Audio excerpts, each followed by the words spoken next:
Hi everyone. Welcome back to ACE ISC Psychology for the final section of the Intelligence chapter. This will be a short video covering only important exam focus areas: aptitude, achievement, interest, and the general aptitude test battery. A lot of students skip this section thinking they can wing it, but you will need to learn some key characteristics and definitions to score well. So I will keep it short and stick only to those things you need to know for board exams.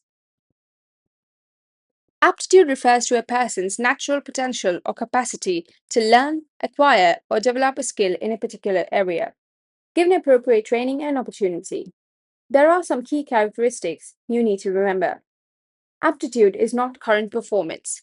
A person can have high aptitude for music but have never been exposed to music, in which case their musical performance would be low, not because they lack aptitude, but because they lack training and experience.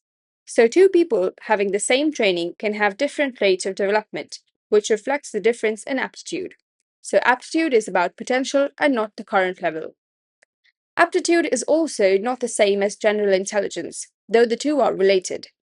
Aptitude refers to more specific capacities, the potential to develop particular skills in particular domains. For example, a person can have high general intelligence and low specific aptitude for music. Aptitude assessment is most valuable when you want to predict future performance before training. The key situations are vocal guidance and career counseling, helping people identify careers and training paths that match in their natural capacities. If you're advising a young person on what profession to pursue, you don't want to assess only what they have learned. You want to know what they have the potential to learn and do well.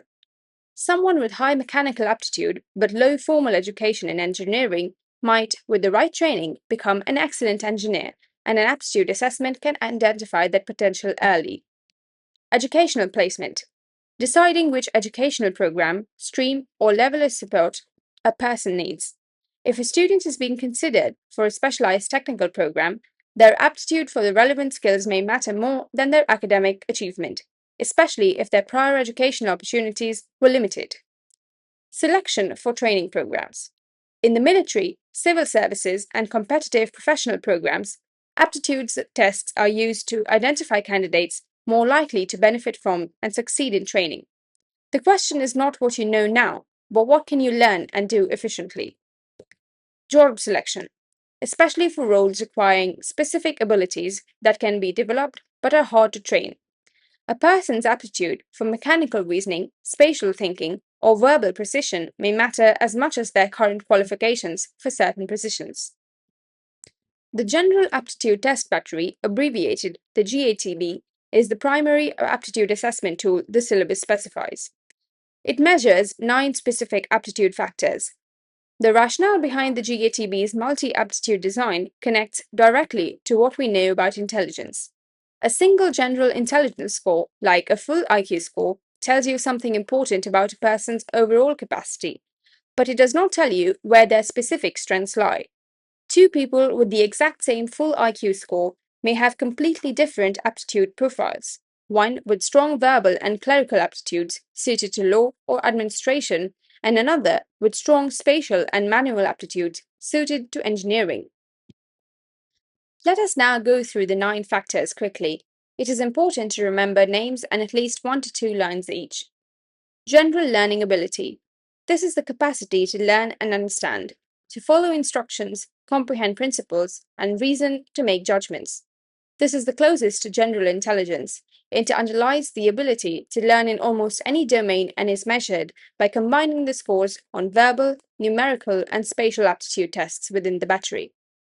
Verbal aptitude is the ability to understand and use language, to comprehend words, sentences, and extended text, and to communicate ideas clearly through language. This is not simply vocabulary, it includes the ability to follow verbal reasoning, understand nuance, implication, and express ideas precisely. Numerical aptitude is the ability to perform arithmetic operations accurately and quickly. It is different from mathematical reasoning. It focuses more on computational facility and rapid, accurate handling of numbers rather than on abstract mathematical thinking. Spatial aptitude is the ability to think in 3 dimensions and to perceive, visualize, and manipulate 2 and 3 dimensional forms. It includes the ability to understand how an object will look from a different angle, how a flat pattern folds into three-dimensional shape, and how objects relate to each other in space. This aptitude is critical in engineering, architecture, surgery, design, and many technical trades. Form perception is the ability to perceive detail in objects, to notice small differences in shapes, sizes, and proportions, and to compare visual forms quickly and accurately.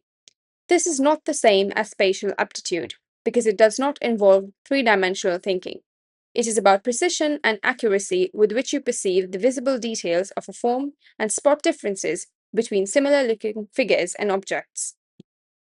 Clerical perception is the ability to perceive detail in verbal or tabular material, includes error detection and accurate proofreading. It is different to form perception, but applied to written and numerical material rather than to physical objects. This is important in administrative, data entry, and proofreading roles. Motor coordination is the ability to coordinate hands and fingers with eyes rapidly and accurately. This is the hand-eye coordination aptitude, the capacity for fast, accurate motor responses guided by visual information. Finger dexterity is the ability to move fingers rapidly and skillfully to manipulate small objects with fingers with speed and precision. It involves fine motor control of the finger joints and the ability to handle small parts, tools, or instruments precisely. It is critical for work involving precision assembly, surgery, dentistry, watchmaking, and musical performance.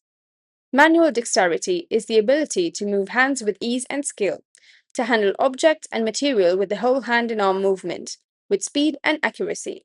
It is different from finger dexterity. Carpentry, surgery, cooking, mechanics, and many crafts require high manual dexterity. Let us now turn to achievement.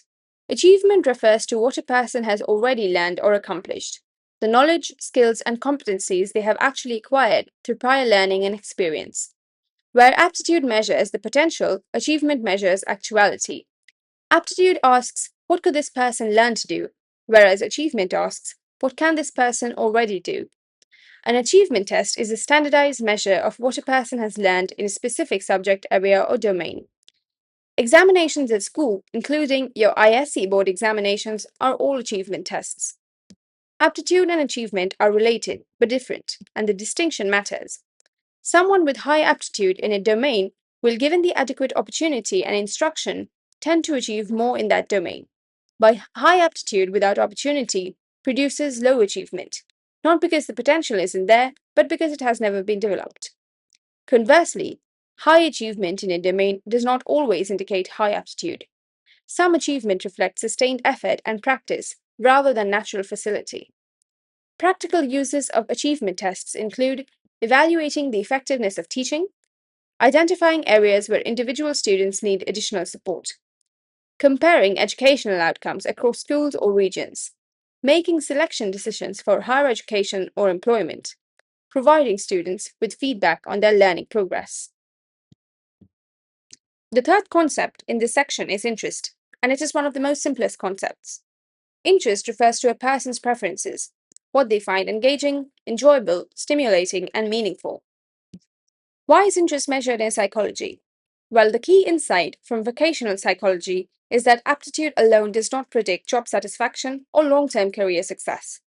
A person can have high aptitude for a particular kind of work, and they can still find it deeply unsatisfying if it does not align with their interests. Interest is typically measured as part of career counseling or vocational guidance, alongside aptitude and general ability assessments. Together, the three give a rounded picture of a person's potential, strengths, and motivational alignment with different kinds of work. The most widely used interest inventories in vocational psychology include Holland's Rieseck typology, which classifies people in careers into 6 interest types: realistic, investigative, artistic, social, enterprising, and conventional. When a person's interest type matches the environment and demands of their work career, Holland predicted higher career satisfaction and success. Coming to the exam tips section, where I share tips and tricks so you know exactly which areas to focus on while revising, instead of having to go through the entire chunk the night before exams.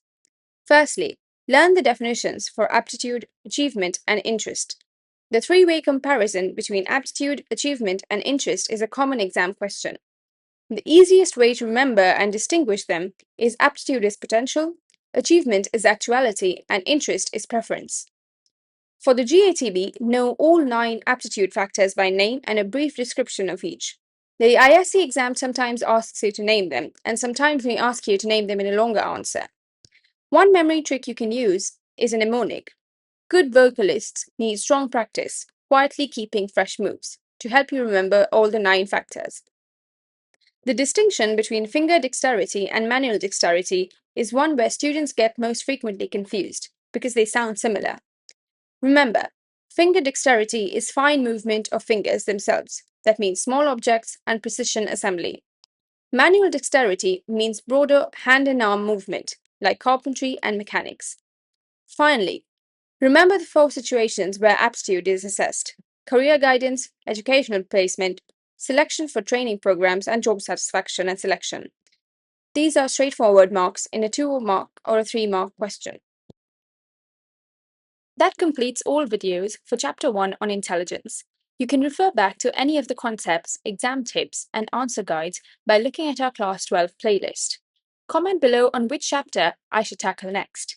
If you found my videos helpful, remember to like, share, and subscribe to ACE ISC Psychology for more exam-oriented content and explanations. See you in the next one.